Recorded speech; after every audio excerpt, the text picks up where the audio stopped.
because one of you asked for it, I'm going to do this really quickly.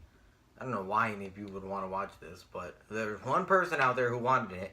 So, real quickly, here's your Bound for Glory 2016 review. I don't know who on planet Earth really wants to watch this, but I'm going to make it happen. Went there live last night. There's a lot of videos on the channel. You can see them all, and they're all their glory, pun intended. It's a TNA show. What else do I have to tell? It's a TNA show. It's better than WWE. I promise you that. It's 10 times better than what they're putting out. Broken Matt Hardy alone makes Impact 10 times more enjoyable than your episode of Raw. So, there's that. Opened up with DJZ and Trevor Lee for the X Division Championship. Neither of these guys have character. Neither of them have a story. There's no reason for them to be fighting. It's a cruiserweight match on pay-per-view. It was fine. It was good. They were in a DJZ.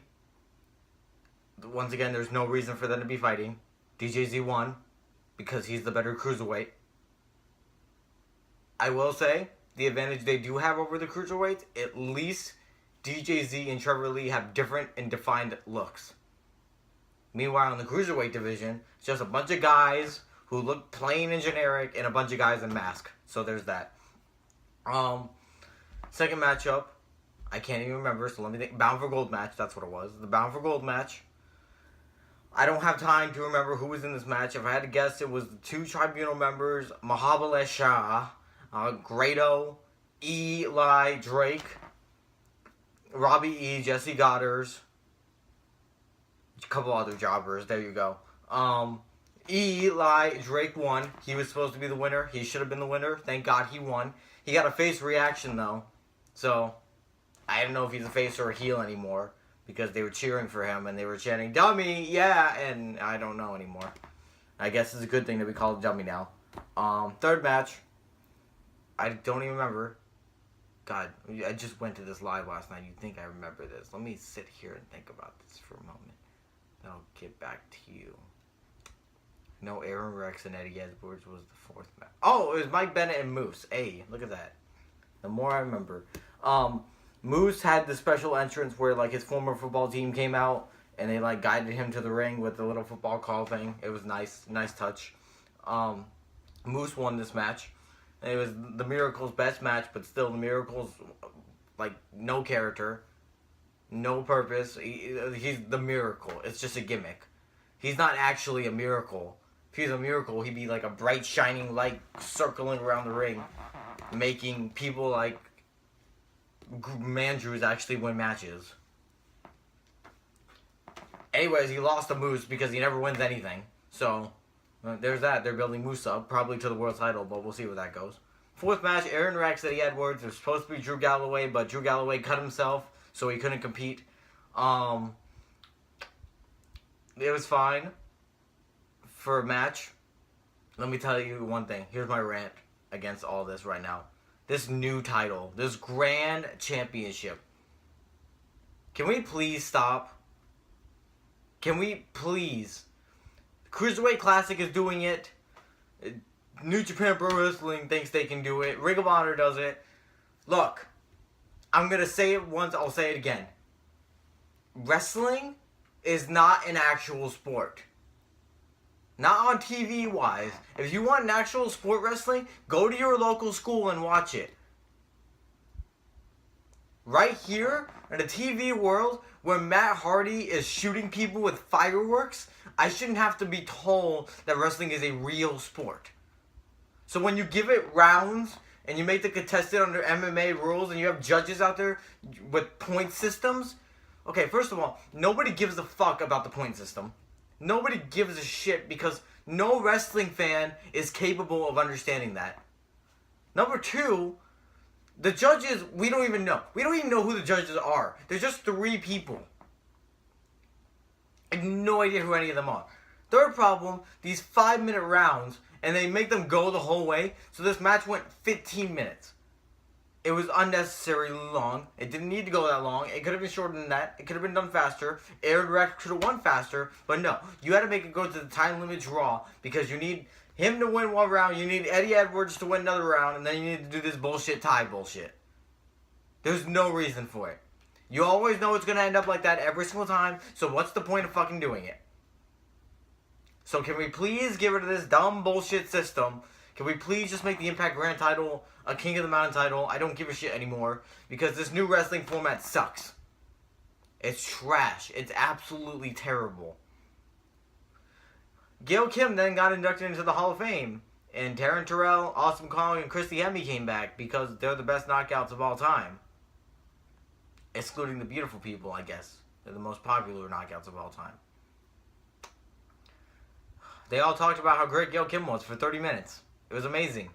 I absolutely cared. As you can tell from the tone of my voice. Fuck Gail Kim. Fifth match. Was that right? Yeah. Fifth. Wow, that was the fifth match. That's amazing. I can't believe that's the fifth match. The Great War, Hardys and Decay. If you have not seen this match yet, please go out of your way to watch it. The Great War is the greatest wrestling. I'm not gonna say that because you smarks are gonna be offended. The Great War is the greatest match of 2016. Hands down.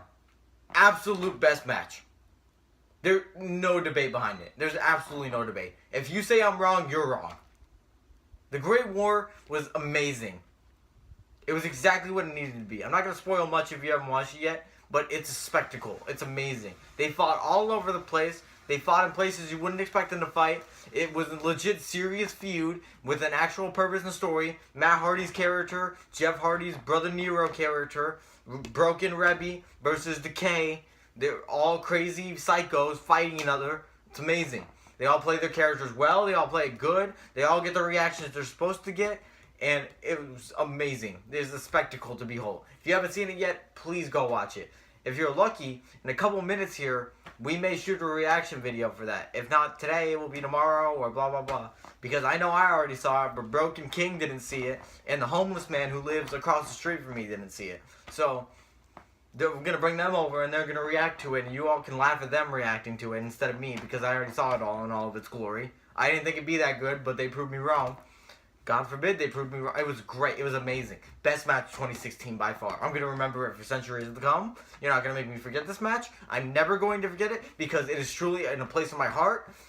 Hardys won the tag team titles. Exactly the story ending it needed to be. They celebrated with King Maxwell in their hands and it was glorious. It was a great moment. Absolute great moment. Best match of the show. Best moment of the night. Everything about this was great. This made Bound for Glory itself an 8 out of 10 pay-per-view. It was amazing. Then we got Gail Kim and Maria. The one positive out of this was Allie. Because Maria came out with her whole broken hand nonsense. And Allie goes, actually, your doctor said you're clear to compete. And Maria was like, what the fuck is wrong with you? And it's so funny because Allie's such a clueless fucking bitch that she's fucking hurting Maria now. And it's great. I love Allie's character so much. Yeah, Gail Kim won. Shock. If you thought Maria was going to win, you were a dumbass. They've been building this for months now. There was no way they weren't going to do it. My one question is, why didn't they do this with the Hall of Fame thing? Because the goal was, from what I've been told on Impact, the goal was Gail Kim wanted to be inducted with the championship. So how come they held the induction ceremony before she won the title? My questions were answered, though. Because then Mike Bennett came out, and he was all like, this isn't how it was supposed to go. And then fucking boring-ass Cody Rhodes came out with Brandy Rhodes, and they beat the shit out of Mike Bennett and Maria. If you're excited for Cody Rhodes in this company, I don't know what to tell you. You're not a wrestling fan. Cody Rhodes has no character. He comes out wearing a diaper. He's got the disaster kick, so he's another guy that kicks, and that's all he can do.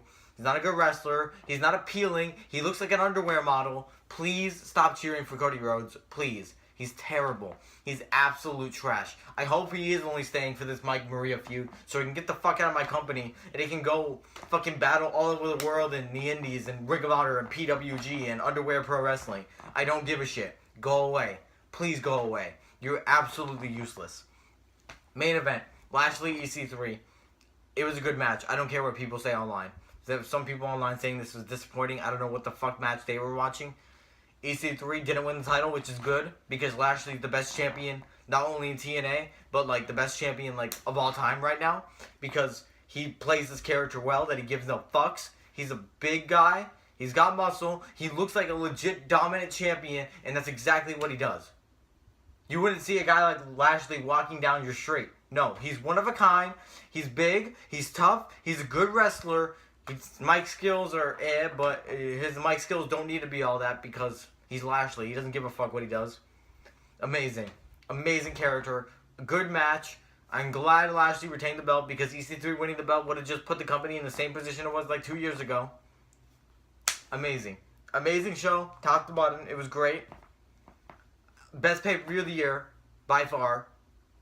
Compared to all this other shit we got, it's by far the best pay-per-view. Alone for the Great War. The Great War is the greatest match of all time, and if you don't agree, you're wrong. And, yeah, that's it. That's basically it. Oh, and the lights went out during the Aaron Rex and Eddie Edwards match, because it can't be a TNA show without a production error. Are you happy now that you got this? I hope so. That one person who wanted it, you got it. There you go. Are you happy? I'm really tired today, if you can't tell.